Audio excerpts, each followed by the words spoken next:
महाकुंभ में आस्था की डुबकी लगाने के लिए पूरा देश और देश के बाहर से भी विदेशों से भी लोग आ रहे हैं। तो हमने सोचा क्यों ना हम भी महाकुंभ में आस्था की डुबकी लगा कर आएँ और ये हम निकल लिए फ्राइडे को घर से। फ्राइडे जी हाँ 15 तारीख को हम घर से निकले थे और बस रास्ता ऐसे शुरू हुआ रेल घाट की तरफ हमने सोचा हम चलेंगे और चलते-चलते देखिए कहाँ से कहाँ पहुँचे। पूरे रास्ते हम अच्छी चाय ढूंढते रहे और हमें कहीं अच्छी चाय नहीं मिली और जब मिली भी तो कैसी ये भी देख लीजिए। अभी हम on the way tea break के लिए काके दे ढाबे पे रुके हैं क्योंकि रास्ते में कोई भी हमें टी ब्रेक के लिए समझ नहीं आ रहा था, तो कानपुर में ये काके दा ढाबा हम यहाँ पर रुके हैं टी ब्रेक के लिए अभी। लेकिन ये भी पूरा खाली है, ये वाला रास्ता बहुत स्मूथ है, यहाँ पे कोई ट्रैफिक नहीं है। ट्रैफिक है भी तो चलता हुआ ट्रैफिक है। हमने फर्स्ट टाइम देखे हैं शिमला मिर्च के पकोड़े मिक्स वेज में काके दे ढाबे पे काके दे ढाबे कानपुर रोड पर। कभी मत आना। और इतना बेकार टेस्ट है इसका, 150 रुपीज़ की ये प्लेट इन्होंने बना के दिया है और एकदम बेकार टेस्ट है। इस पूरी प्लेट में बहुत थोड़े से 2-3 पीस पनीर के, आलू के और ये शिमला मिर्च के भरे हुए हैं जो कि हमने फर्स्ट टाइम खाए हैं। भाई शिमला मिर्च के पकोड़े कौन बनाता है भाई?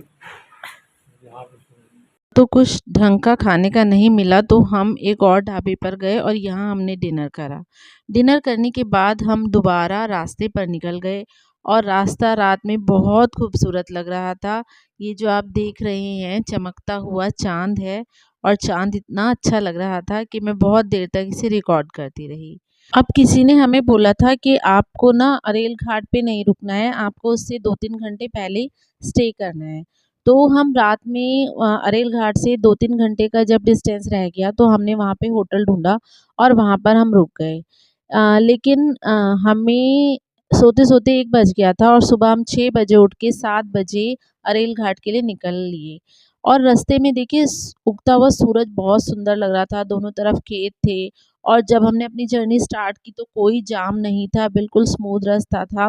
लेकिन जैसे-जैसे हम आगे बढ़े ना हमें रास्ते में जाम मिलना शुरू हो गया और वो जाम भी इतना भयंकर था कि 1 डेढ़ घंटा हमें उस जाम में लग गया। कभी हम सर्विस लेन पे उतारते, कभी किसी गाँव में अपनी गाड़ी को उतारते और काफ़ी देर हमें जाम का सामना करना पड़ा। और जो हमारा 3 आवर्स का जो डिस्टेंस था, उसे हमने कम से कम नहीं तो 5-6 घंटे में कंप्लीट करा। कंप्लीट करने के बाद जब हम प्रयागराज के अंदर पहुँचे, तो और भी ज़्यादा डायवर्ज़न हमें मिले। हाँ, आप कहेंगे प्रयागराज कैसे पहुँच गए, अरेल घाट नहीं पहुँचे? जी हाँ, हम अरेल घाट पहुँच ही नहीं पाए क्योंकि ज़्यादा क्राउड होने की वजह से उन्होंने घाट का जो रास्ता है, वो बंद कर रखा था उस दिन और डायवर्जन्स इतने ज़्यादा कर रखे थे, इतने ज़्यादा कर रखे थे कि प्रयागराज के अंदर पहुँचने के बाद भी हमें 3 घंटे सिर्फ़ प्रयागराज के अंदर ही घूमना पड़ा।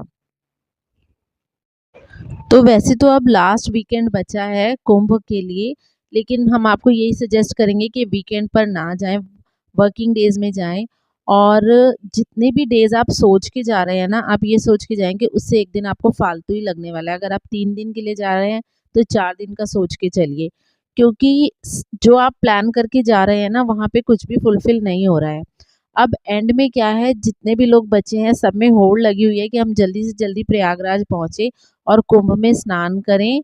लेकिन अब जो है जनरल पब्लिक के लिए वहाँ पर काफ़ी अव्यवस्था देखने को मिली। तकरीबन 3 घंटे का जाम हमें मिला और ये पूरे रास्ते में हमें पहला जाम मिला है, आगे का भी पता नहीं, बट अरेल से पहले बहुत बड़ा जाम मिला और ये जाम रोज़ नहीं लग रहा है यहाँ कुंभ में। 4 दिन के बाद आज लोगों से हमें पता चला है कि यहाँ जाम लगा है। तो फर्स्ट जाम में हम यहाँ पर फंसे हैं, प्रयागराज पर आकर, बिल्कुल प्रयागराज में घाट के पास आकर।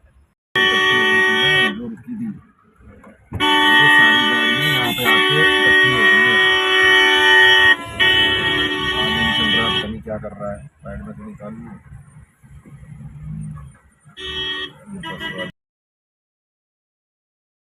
देखो भीड़ और जाम में आप फँसोगे ही फँसोगे, ये सोच के ही जाना आप।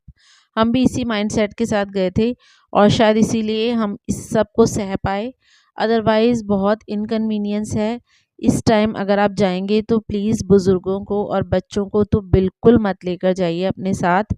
आप खुद आप जा सकते हैं। हम अपनी कन्वेंस से गए थे, गाड़ी से गए थे, लेकिन फिर भी पार्किंग में गाड़ी खड़ी करने के बाद हमें संगम तक पहुंचने के लिए 3 to 4 आवर्स हमें लग गए। मतलब कि पार्किंग से सिर्फ संगम का रास्ता, जो कि मुश्किल से 2.5 से 3 किलोमीटर का होगा, उसको पार करने में हमें इतना ज़्यादा समय लग गया, क्योंकि बहुत ज़्यादा डाइवर्जन, भीड़, वो आगे आगे आप इस वीडियो में देखेंगे। अभी ये जो आप रास्ता देख रहे हैं, ये तो घाट तक, त्रिवेणी तक जाने का रास्ता है। सब जगह आपको ऐसे सर्कल्स दिखाई देंगे। सर्कल्स बहुत अच्छे डेकोरेट हुए हुए हैं। पूरा प्रयागराज सजा बहुत सुंदर हुआ है। इवन नाइट व्यू जो है प्रयागराज का, वो मैं रिकॉर्ड नहीं कर पाई, बट बहुत सुंदर व्यू था। भीड़ और डाइवर्जन की वजह से अरेल घाट तो हम पहुंच नहीं पाए, लेकिन संगम त्रिवेणी पर जाने के लिए हमने, जो महाकुंभ के रास्ते के लिए हमने रिक्शा लेने का सोचा, क्योंकि पैदल 2.5-3 किलोमीटर ही था।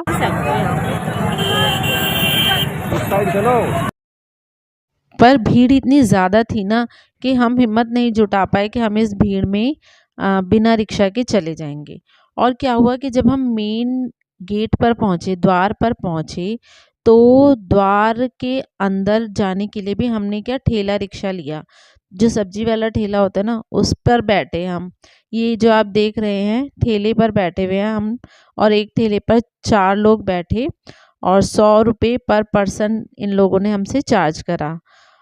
लेकिन क्या हुआ, चारों तरफ भीड़ बहुत ज़्यादा है। तो लोग झोला उठा के चलते हैं, हम ठेले पे बैठ के चले, ठेले की सवारी। ये रे सर, ठेले पे बैठ के जा रहे हैं, तभी मैं संगम तक। भीड़ आप देख सकते हो। क्योंकि मौनी अमावस्या पर जो भगदड़ मची थी ना, हम बस उसी का ध्यान कर रहे थे। वैसी भीड़ एकदम से पता नहीं कहाँ से आ गई। एक्चुअली ना कोई भी मैनेजमेंट वहाँ पे दिखाई नहीं दे रहा था, कोई क्राउड मैनेजमेंट किसी तरह का नहीं, प्रशासन के कोई लोग दिखाई नहीं दे रहे थे जो भीड़ को कंट्रोल करें। तो ये चीज़ देखो, आप देखो, इस भीड़ में हम 45 मिनट्स तक स्टिल ऐसे ही खड़े रहे, और सच में हमें बहुत डर लग रहा था। मतलब हमने भगवान को अच्छे से बहुत दिल से याद कर लिया कि भगवान इस भीड़ से सेफ निकाल देना। और बच्चों को वीडियो कॉल करा, मम्मी को वीडियो कॉल करा कि एक बार वीडियो कॉल करके सबको दिखा दे। लेकिन पता है 45 मिनट तक भीड़ ऐसे ही खड़ी रही, और फिर क्या हुआ,